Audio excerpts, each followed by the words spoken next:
All right, let's get right into it. Today, we're doing a deep dive into the May 2025 standoff between India and Pakistan, Operation Sindoor. We're going to unpack exactly what happened, the timeline, the triggers, and the incredibly high-stakes military engagements happening right now. If you're looking for the ground truth without all the extra noise, you're in the right place. Picture this. It's May 7th, 2025. Just across the border in Pakistan, things are quiet. Most people are still asleep, totally unaware of what's about to happen. But then, at exactly 10:05 a.m., that quiet is just completely shattered.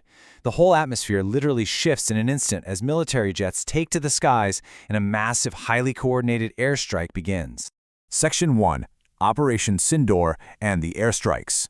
India's military launched exactly 24 precision rockets. 24. These missiles flew fast, crossed over into Pakistan and Pakistan-administered Kashmir, and within minutes, every single one of them started finding their marks, hitting targets tucked away in the hills and out in farming areas. So the crucial point here is what the official reports are actually saying. Based on their intelligence gathering, India states that these missiles successfully took out 9 hidden militant camps. 9 of them. And according to their official numbers, the strikes killed over 50 militants. The Indian government is maintaining that the whole operation went off exactly as planned, with their jets safely returning to base. Now, Indian leaders are adamant that their targeting was incredibly precise, that they deliberately avoided civilian homes, schools, and Pakistani military bases. But the reality on the ground? Well, it was intense. As these strikes hit, you had deep booms echoing through Muzaffarabad, flames lighting up the fields in Shakargar. Across Pakistan, air raid sirens are just screaming. You've got families panicking, huddling in basements, and military radar dishes frantically spinning to track the skies. We also have to look at a very specific, high-profile target here, Masood Azhar. He's a top terror target for India. Intel suggested he was running training camps and hiding out near Kotli. But reports are saying Azhar actually wasn't there when the missiles hit. It seems he slipped away just a few hours prior. Tragically, though, in the process of striking the adjacent camp, about 10 of his family members were killed when their house was hit. As for Azhar's current whereabouts, completely unknown. Actually, before we go any further, let's just slow down for a second and look at the name of this operation. Operation Sindoor. If you're not familiar, in Hindu tradition, Sindoor is a vermilion powder a husband applies to his wife's hair as a sign of love and marriage. Well, this operation was named to honor a victim who was killed in a recent terror attack. His widow's Sindoor now marks her profound loss. It's really a sobering reminder of the very real human grief at the absolute center of this whole geopolitical conflict. Section 2. The Pahalgam attack trigger. Okay, let's dive into this. We need to track the rapid chain of events that set this all off. On April 22nd, 4 terrorists crossed over from Pakistan into Kashmir and opened fire on tourists in Pahalgam. 26 people were killed. And the fallout? It was immediate. Furious citizens took to the streets in mass protests all across India. The Indian government responded with severe diplomatic action. They completely halted talks with Pakistan and, in a massive move, froze a critical river water pact that dictates the flow of water from India into Pakistan. Freezing that water pact was a huge escalation in itself, and Pakistani leaders, well, they definitely didn't take it lightly. They shot back with a really grave warning. They said, if you block our water, you'll have blood in those rivers. This total diplomatic breakdown really set the stage.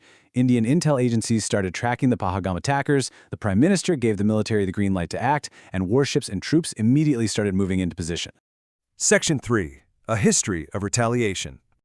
Now, as you probably know, this isn't an isolated incident. It's actually part of a near-decade-long cycle. A militant attack on Indian soil happens, there's widespread outrage, and then calculated military retaliation from India. We saw it in 2016, we saw it again in 2019, and now here we are seeing the exact same pattern play out in 2025. Let's quickly review those past events just to ground our understanding. In September 2016, militants killed 19 sleeping soldiers in Uri. 10 days later, India responds with highly secretive nighttime surgical strikes on 7 militant launch pads. Then, February 2019, a devastating suicide bombing in Pulwama kills 40 CRPF personnel. India retaliates with Operation Swift Retort, dropping precision bombs in Balakot. And remember, that 2019 event actually led to a brief aerial dogfight, where both sides claim they shot down enemy aircraft. Which brings us to Section 4, the escalation and aftermath. All right, here's the TikTok sequence of the active military engagements that followed Operation Sindoor. First, Pakistani forces opened up heavy artillery fire across the line of control. Then on the night of May 8th, the Indian government reported that Pakistan fired drones and missiles at Srinagar, Jammu, and Amritsar, all of which India says their air defense systems actually shot down. But it doesn't stop there. Early the very next morning, India strikes back again, destroying a Pakistani air defense radar system near Lahore. So make no mistake, both militaries are actively and aggressively engaging each other. But beyond all the military hardware and strategy, there's a devastating human reality here. 15. Local officials are reporting that at least 15 civilians, including women and children living in border villages in Poonch and Rajouri, were killed by the heavy artillery and mortar shelling. Plus, 43 more were injured. What you really should take away from this is the immense toll it takes on the ordinary people caught in the crossfire. Citizens on both sides of the border are already struggling with high inflation and shaky economies. And now they're quietly hoarding food and water. They're telling reporters they're sleeping with one ear open, constantly waiting for the wail of air raid sirens, terrified that a full-scale war could break out at any second. It really humanizes the massive, macro-level geopolitical standoff we're looking at today. Finally, Section 5, the brink of war. Now, what's really interesting about this is how firmly opposed the official stances of the two governments are. India insists its military is on high alert strictly for defense. They're saying they only struck terrorists and that while they want peace, they absolutely will not hesitate to defend themselves. Meanwhile, in Islamabad, top security officials have been locked in around-the-clock emergency meetings. Pakistan's leaders are publicly calling the airstrikes a blatant act of war. They're making sure to remind the world that they are a nuclear-armed nation whose missiles are built to be used, and they're firmly asserting their absolute right to respond. Right now, both countries are locked in a highly dangerous, incredibly tense standoff.